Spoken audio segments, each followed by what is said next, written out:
ఈ రోజే డౌన్లోడ్ చేయండి. మీ ఫేవరెట్ షోస్ చూడండి. వైష్ణవి, పల్లవి విషయంలో నీకు ఎన్నిసార్లు చెప్పినా నీ మాట తీరు మారట్లేదు. అవును వైష్ణవి, నువ్వు పల్లవిని ఎలా చూసినా మాకు సంబంధం లేదు. కానీ మమ్మల్ని పల్లవిని మాత్రం ఎప్పుడు వేరు చేసి మాట్లాడద్దు.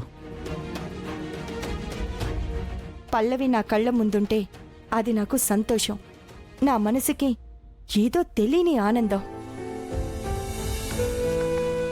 ఎందుకు అంటే సరైన సమాధానం లేదు. కానీ తనని చూస్తే ఇప్పటికీ నా సొంత కూతురులానే అనిపిస్తుంది. సొంత కూతురులాగా ఏంటి? నీ సొంత కూతురే.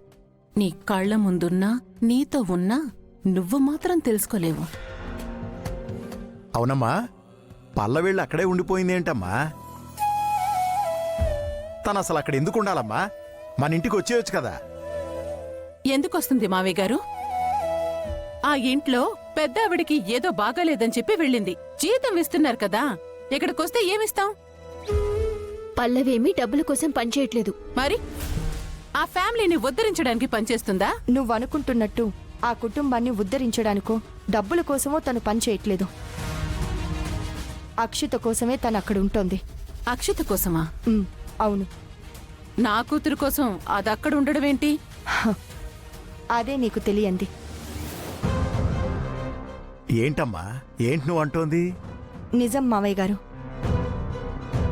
నేనే తనని అక్కడ ఉండిపోమ్మని చెప్పాను. అక్షితకి చంటికి ఏ పరిస్థితుల్లో పెళ్ళయిందో మనందరికీ తెలుసు కదా. పెళ్ళయినా ఇప్పటికీ చంటి మీద తనకి తెలియని కోపాన్ని చూపిస్తూనే ఉంది. ఆ కోపంతో తనకి తెలియకుండానే అతనితో గొడవలు ఎక్కడ పెట్టుకుంటుందో, తన కాపురం ఎక్కడ పాడు చేసుకుంటుందో అనే భయం.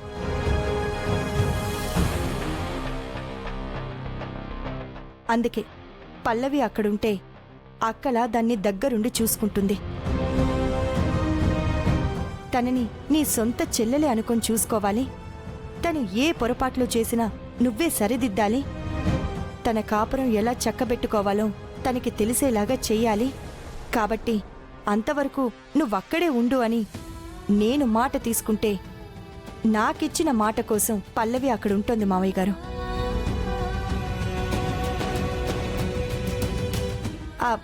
సరే, త్వరగా తినండి. నువ్వేంటి, కాలేజ్కి టైం అవుతుంది, త్వరగా తిను.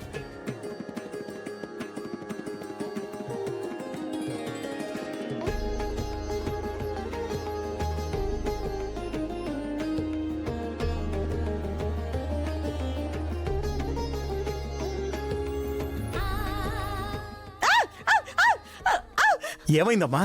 ఏమైంది గుండమ్మా? బల్లి పడిందండి. భుజం మీద బల్లి పడితే అపశకునమని నాన్నమ్మంటూ ఉండేది.